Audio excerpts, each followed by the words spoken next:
So, you have ventured in the forest, eager to explore.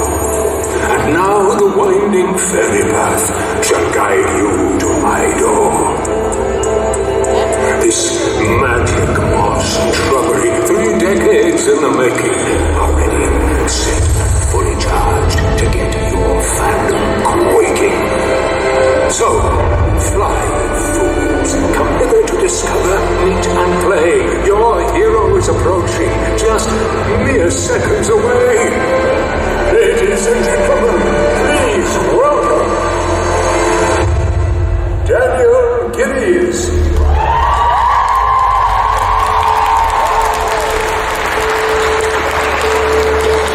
Hi. Hello, sir. How are you? Gillies. Got an empty bottle. Excuse me. How are you today? Welcome to Belgium. Welcome. Yeah, thank you. You liking it so far? I am. Thank you. Ghent's been treating you well? It has, yeah. Great. Yeah, I've just been wandering around the city. Perfect. Thank you so much. It's a lot quieter today, isn't it? It is. Did you guys get stuck in traffic today? You didn't? Okay. Well, thank you for coming today. Okay, let's go on to the first question. Okay, hi. Hi. I don't think I just want to say that because you're an icon. A little closer to the mic. You're an icon. That's not true. Yeah, you are. Elijah is no, I'm a slob. Okay, just say so. Thank you. Okay. So if you were Ask my children if I'm an icon. My son, my 7-year-old son would just be like, not an icon. Okay, so if you were to swap bodies with somebody for a day, who would it be and why and what would you do? If I could be buddies with somebody? No, swap bodies. Like be somebody else for a day. Oh, swap bodies. Yeah.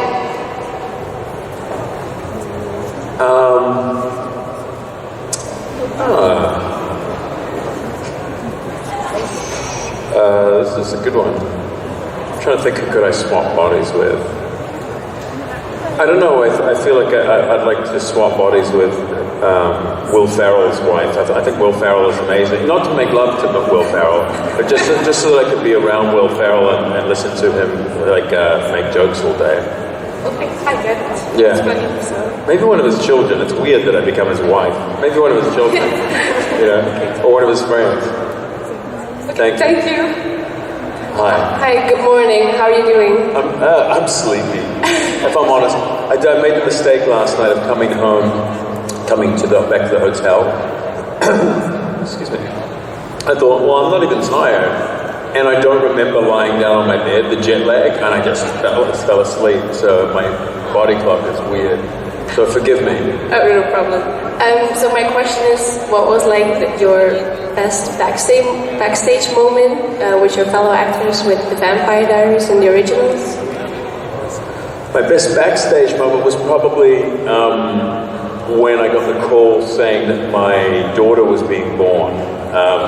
And Phoebe and I were about to film a scene, I think it was season 1, and I got the call saying that I had to go to the hospital because my daughter was being born. So that was probably my best moment. Yeah, that sounds amazing.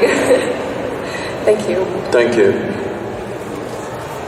Hi. Hi. I was wondering, before you got into acting, who was like an actor or an actress that you really looked up to?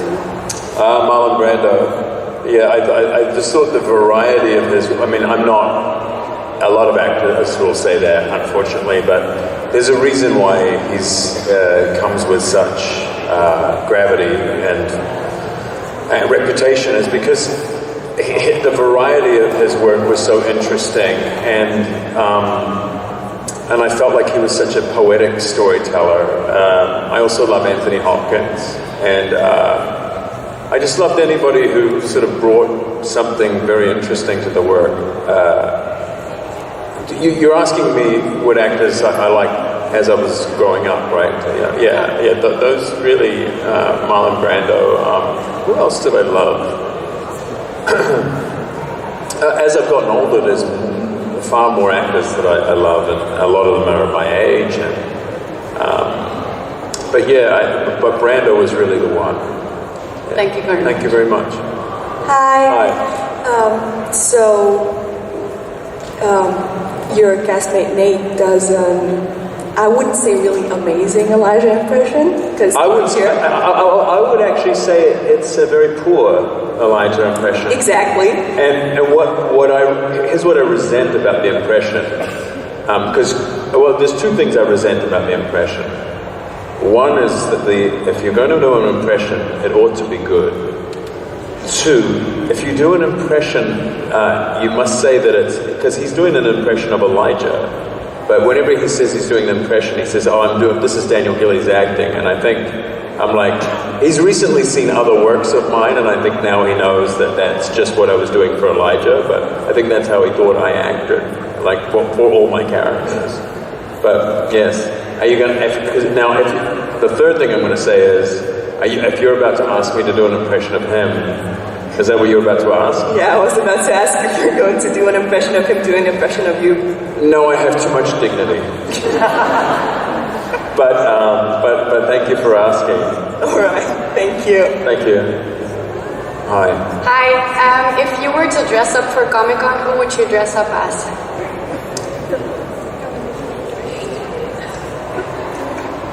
Like a superhero? Yeah, anyone you want.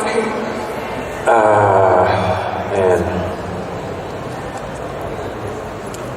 I dress up as a superhero. I dress up as Greta Thunberg. Okay, good idea. Hi, so nice to meet you. We are with Zoe, so she's gonna ask a question for us. Oh, beautiful. What is one of your favorite moments with Joseph Morgan? Usually when I'm saying goodbye to him, it's just like, because he's getting out of there, I'm like, I've had enough. I'm like, how much time do I have to deal with this dude today? I'm like, thank God. Yeah, see you later, mate. Goodbye. It's my favorite time of the day with him. No, I love him. I actually, I've had beautiful moments with Joseph. And actually, we used to, when we were filming, we would often go back to his dressing room because he had a TV all set up in there. I didn't set up anything in my dressing room. He had his television set up in there, and we would watch episodes of a show that we liked. So I remember at one point, do you guys know the British Office, like the BBC Office? Yeah. So we would watch Ricky Gervais. We would watch The Office together, and it's some of my fondest memories. We're watching the show together, and we watched them all. Yeah. Thank you so much. Thank you so much. Hi, my question is, if Elijah had Spotify, what would his #1 song and #1 artist be?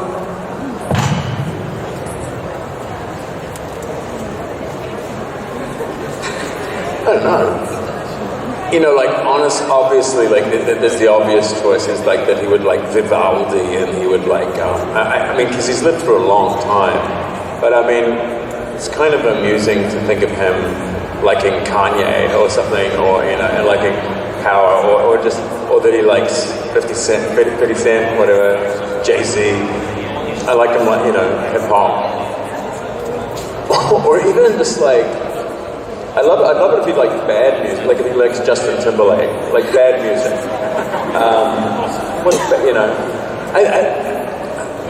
What would Elijah like? I think he would admire the poets. I think he would admire people like Bob Dylan, and I don't think he would. But trying to imagine him singing along to Dolly Parton or something while he's in the shower is pretty amusing. I don't know. I see him leaning more classical.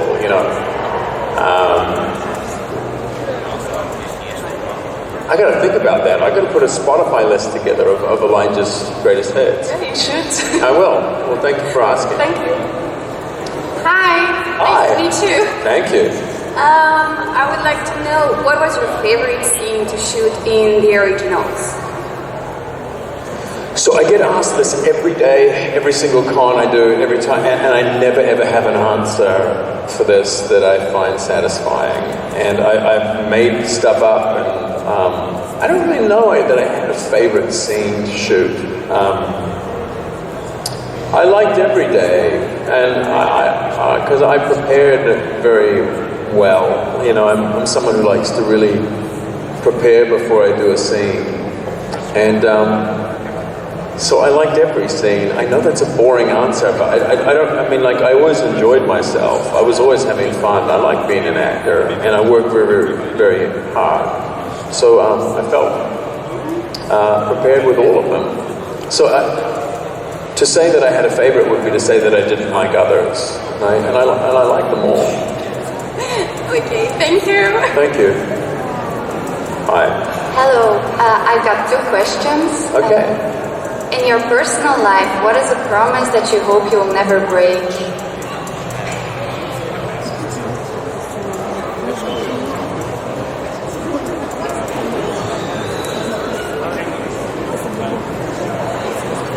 Well, we all break promises. That's like one of the things we do. I think that I'm not sure that I really believe in promises per se. I'm not. Sorry, you got me thinking really philosophically about this one. What I love about people is that they make mistakes, and then you ask forgiveness. You know, I don't know. Like, I'm trying to think about a promise. Because what are the big promises you make in life? You say you're going to marry somebody, and you make promises before your friends and family. Well, I'm divorced. You know, and I don't consider myself an evil person because I'm divorced. It's just a phase of my life that ended. And I don't know. I don't really make verbal promises. To me, promises don't mean as much as behavior. You know, I'm saying I don't really trust anyone who says, "I promise you." I'd rather just see that they do the thing that they say that they're going to do. Do you know what I mean? I'm not really interested in.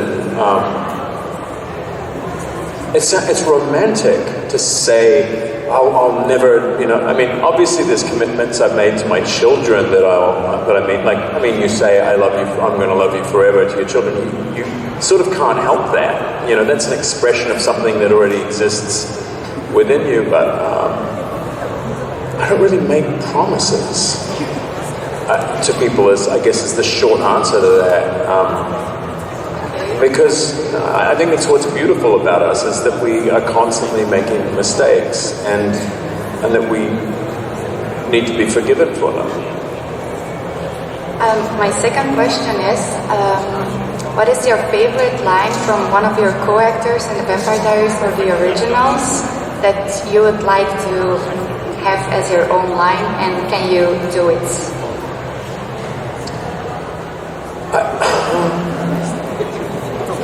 I can't remember.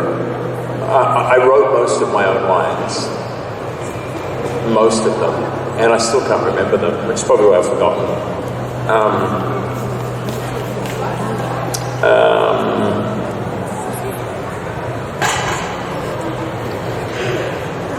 You know, the lines that I wrote were not for other people. They weren't for.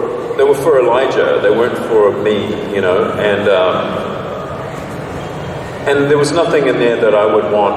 Like, I didn't like a lot of what Elijah did. I think he's a really interesting person, but I also thought that he had a psychological sickness. I thought that Elijah was sick in the head. I thought he would talk about family above all, but then, you know, Finn was in a box for however many hundreds of years. He didn't care about Henri. It was just, he had a pathological addiction to his brother, which I thought was very unhealthy. I didn't like a lot of things about Elijah. I like a lot of things about myself. And I like more things about me than I like about Elijah. So I don't really see anything that he says that I would like to keep or hold on to. Okay, thank you. Thank you. Hey, Hi. Do you have a tip in life for a girl with the name Rebecca who actually has a half-brother with the name Niklaus? Can you say that again? Do you actually have a tip in life for a girl with the name Rebecca who actually has a half-brother with the name Get out of there. Just get out of there now. You're in great danger. Get out of there. That's it. That's my tip. Thanks. Hi. Hi. Is there like an underrated movie or show that you're in that we should watch? Like, this is really something you should... Well, that's very gracious of you to ask, and thank you. I would say that the thing recently that I'm most proud of is that there's a movie called Coming Home in the Dark. Yes. Which is, I think was the best movie of 2021. I thought it was the best movie. Like, it's a thriller, sort of horror thing, but it's not like a typical horror. It's about these bad men, and I'm one of them, who take this family on, they sort of kidnap them essentially, and you don't really know why they're doing it for the whole movie, and then you find out as the movie goes on why they've kidnapped this family. And it's a beautiful film. We made it for no money. We made it in New Zealand, and we shot it all at night, and I'm very, very proud of it. It's called Coming Home in the Dark, and I will come and spank you all if you don't watch it. All right, I know what... Not in a sexy way. I'll spank it, yeah. Thank you very much. Thank you. Have a nice day. Thank you. Thank you for the question. Hi. I just wanted to ask you, I know it's going to be one of your older movies about captivity. If it was hard being in the mindset of a serial killer, I mean, you were pretending to be a serial killer while also being captive along with the girl?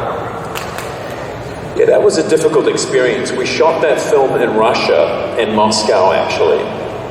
And it was with a director that I deeply admired because he had made 2 Academy Award nominated films. He had made The Killing Fields, and he'd made one called The Mission.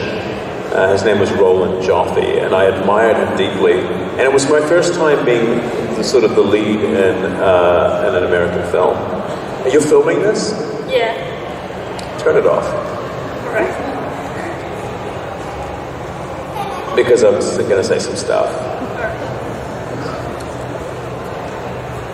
I'm trying to figure out the most politically correct way to deal with the answer.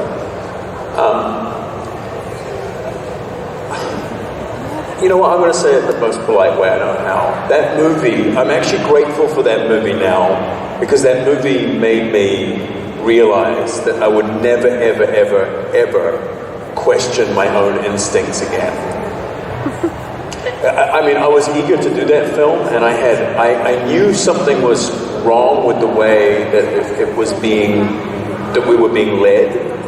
And thank God for that film, because that film absolutely it hurt me. And the most painful thing about that film was that there was, I was told, and we were told, not to trust our instincts.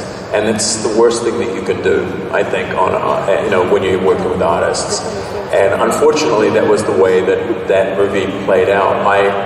So to me, the characters weren't that difficult. The way, I showed up on set thinking I should have a beard, he should look homeless, he should look weird and strange, and we should believe that he's in the dungeon, you know what I mean? And they were like, no, don't do that, you know. And it was all downhill from there. And the problem with movies is actors get blamed. When a movie sucks, it mostly isn't the actor's fault, but we're the ones who get blamed. And I think it was good for me to be quite young and to have that experience, because I learned really fast. I was like, don't ever do anything again that feels so incorrect. So that was the most painful part of making that experience, not the character. Thank you. Thank you very much. Thank you. Okay, hi. Sorry, a little nervous and a little starstruck, but I have actually 2 questions, if I may. Of course. One is about your wife. What was the pickup line for your wife? About my wife? No. What did you say as pickup line to your wife that makes her fall in love with you? I'm so sorry, could you translate that for me? I really don't understand. A little closer to the microphone. Can you come a little closer to the... Yeah, it's not about being close to the mic. I don't understand her phrasing. What is she saying? Please? Sir.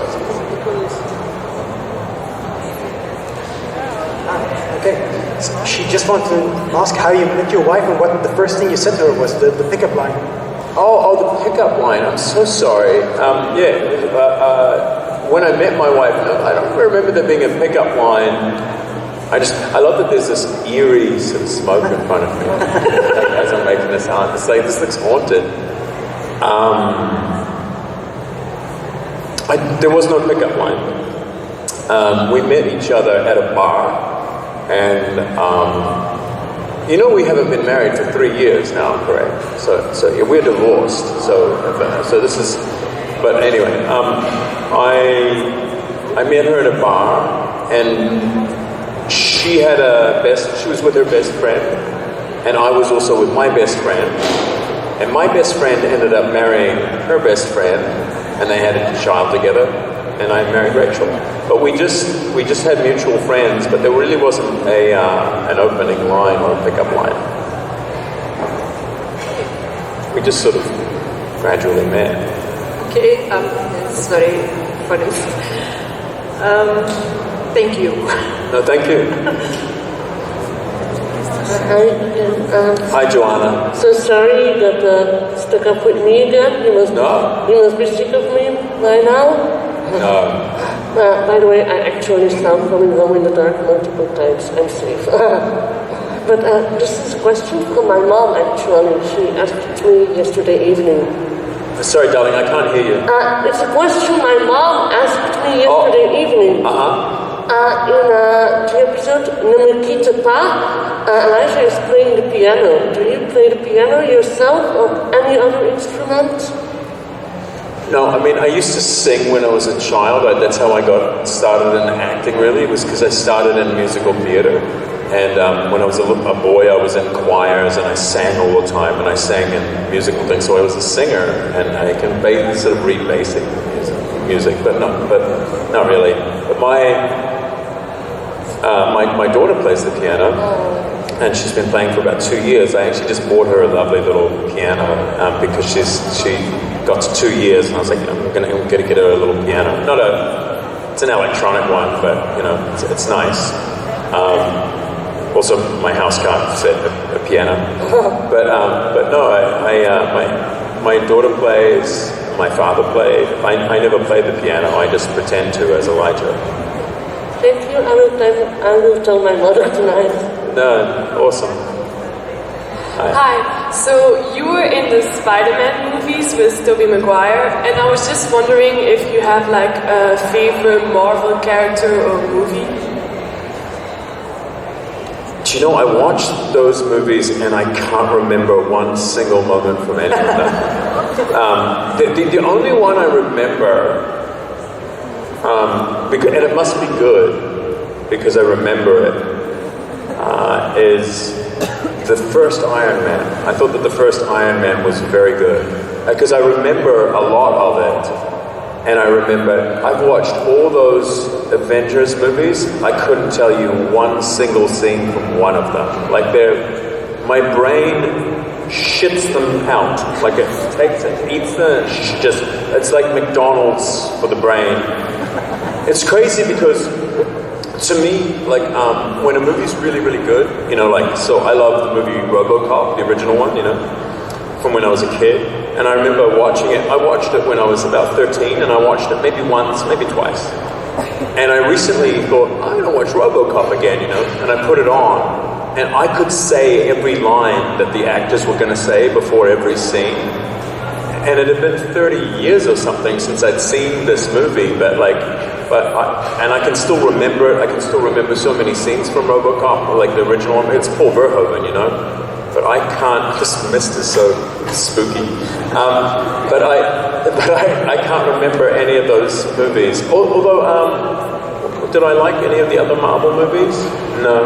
I think I liked. No. The first one. That was sort of the first MCU movie, wasn't it? True. The Iron Man. To me, they're like an amusement park.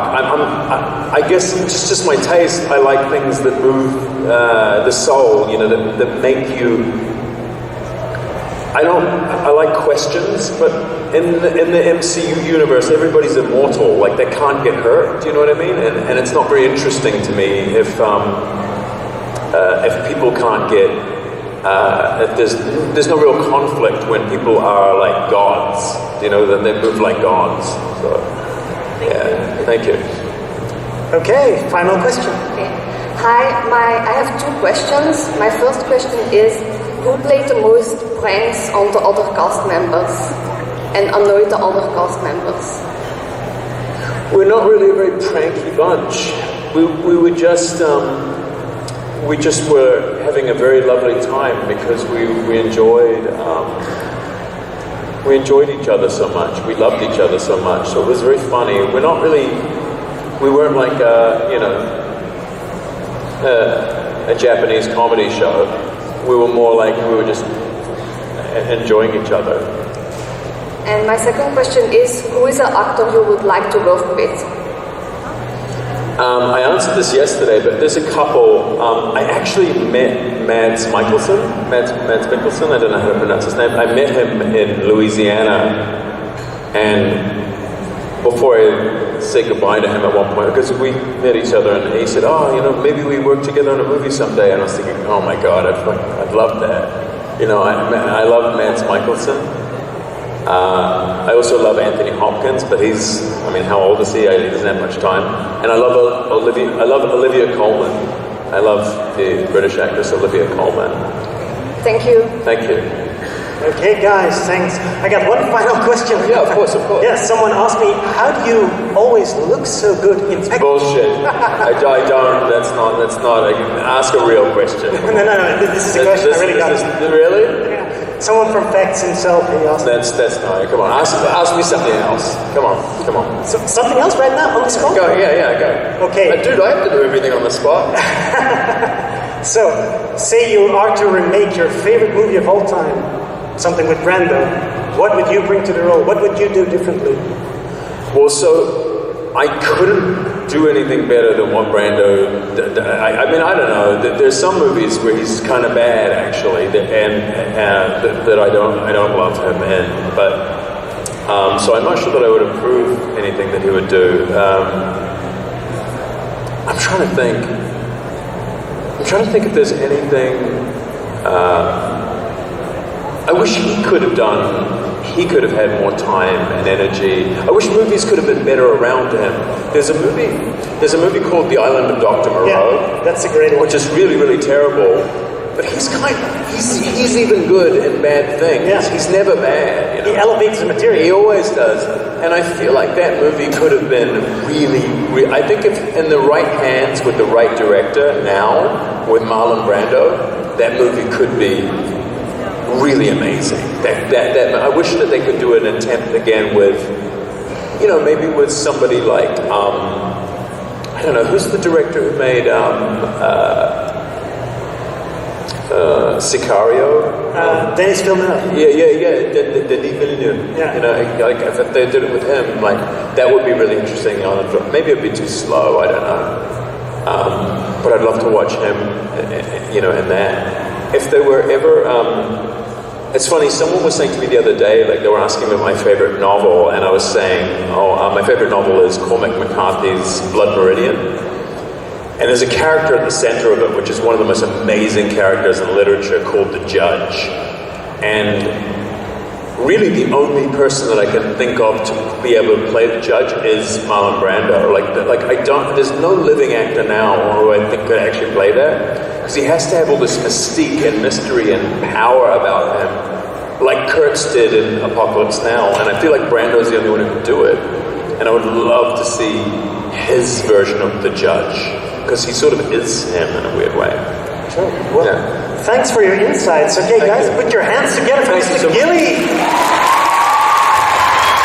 Thank you so much, guys. I've had a wonderful time here.